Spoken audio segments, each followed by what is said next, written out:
Hey guys, today I wanted to talk about how um, myths and beliefs about our own self, um, our abilities, and like what stories we tell ourselves on a daily basis. Um, like where do they come from? I remember when, like for example, growing up, I was someone who didn't really talk much and was very much a big observer. Um, or like let's say when I wouldn't consider myself comfortable speaking publicly. In fact, I do terribly when I take public speaking classes in college or whatever. But um, breaking myths about ourselves and maybe jumping into things that in us, if we're prepared, that scare us the most, that we fear the most, is a clue, a door, an opening to discovering more of ourselves, like going a bit deeper into our abilities or capabilities. And it's not to say that, um, you know, you'd have to be like the best at this thing. So let's say you are not someone that likes public speaking, or um, you're not someone that likes swimming.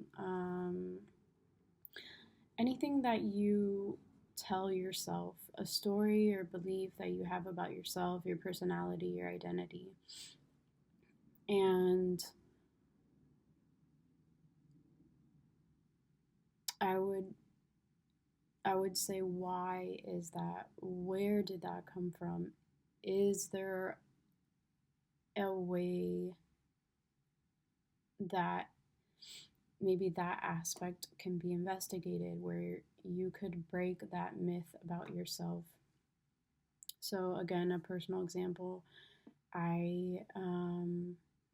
my grandma passed. So, in order for me to deal with that grief, therapy wasn't really right for me.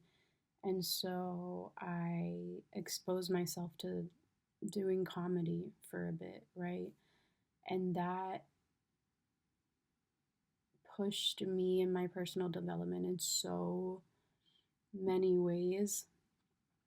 Um, First of all, like someone who thinks she just shouldn't be seen, speaking in public by anyone, but um, it ended up being such a rich experience and uncomfortable most of the time, like really, really, really uncomfortable. Um, but still it was an illumination into myself and like what we are capable of and what myths we continue to bring into our lives day to day and why we hold on to them.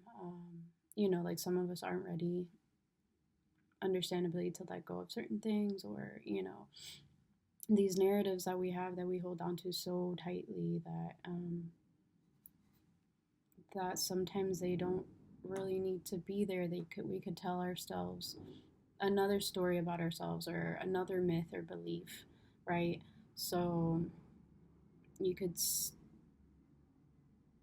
you could say you are a public speaker, or you are a swimmer, or you know, and it doesn't. I feel a lot of the times too we have this pressure and this view of like growing up in a capitalistic society, of like, okay, how can we capitalize on that? Or instead of just just doing something for the experience itself, right? So it doesn't have to be all this meaning behind it of, it can, of why we want to do something, but um, jumping into these fears or breaking these myths and beliefs that we have about ourselves really um, can open up our perspectives of how we are in relation to ourselves and the world, or can build on our experience, enliven even ourselves, maybe awaken certain parts of ourselves that we were lying dormant, and you know sort of jumping into that fear opens up and takes you on these little paths or these little sparks um, in us that just like become completely illuminated, and we sort of start to feel and experience ourselves in the world differently the more we inspect myths and beliefs we have about ourselves, right? And looking into um, other ways of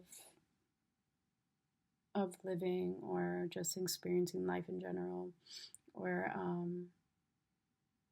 how we relate to people that maybe we wouldn't have related to or met before because we jumped into um, dived into these experiences. But yeah, that's all for today. Bye, guys.